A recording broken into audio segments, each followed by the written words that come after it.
Slav defense, modern, quiet, pin defense, 5.nc3. Balanced, neither player ever had an advantage.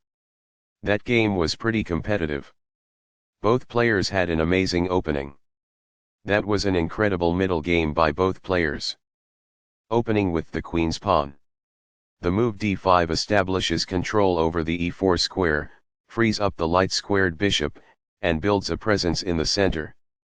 A wing pawn is available in the queen's gambit to attack the center and divert black's attention away from the e4 square.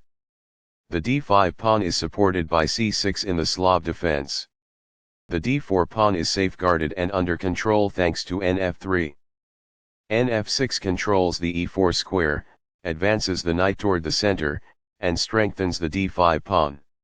e3 supports the d4 pawn and allows the light-squared bishop and queen to develop. bg4 develops the bishop and pins the knight to the queen. nc3 develops the knight toward the center and attacks the d5 pawn. The bishop will be better off as a result of this. This kicks an opposing bishop. This exchange is fair. Backs off. By doing this, a knight moves out of its beginning square and into the action. By doing this, a bishop moves out of its beginning square and into the action. By growing a bishop from its initial square, this activates it.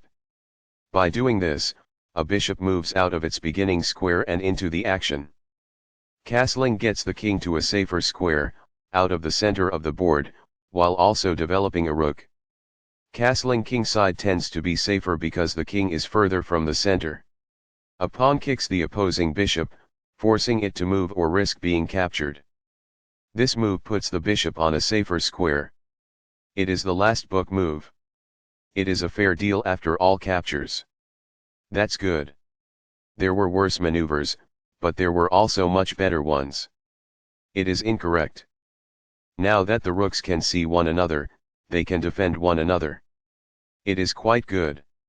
This poses a knight-winning threat. It is ideal. This is not the best approach. It is incorrect. The pawn is now suitably protected. That's good. While not a mistake, that is also not the wisest course of action. That's good. A pawn kicks the opposing queen, forcing her to move or risk being captured. It is ideal. The queen is now on a square that is more secure. It is ideal. That's a decent move. That's good. This ignores an opportunity to develop a rook off its starting square. This allows the opponent to reveal an attack on a queen. It is an inaccuracy. Recaptures. That's good. This seizes a helpless pawn. It is ideal. This is the only good move. It is a great move. Backs off. It is ideal. By posing a threat to a queen and compelling it to flee, this wins a tempo. It is ideal. This moves the queen to safety. It is best. Balanced, neither player ever had an advantage. That game was pretty competitive. Both players had an amazing opening. That was an incredible middle game by both players. After all captures, this is an equal trade. This is the only move that works. It is a great move. Balanced, neither player ever had an advantage. That game was pretty competitive. Both players had an amazing opening. That was an incredible middle game by both players.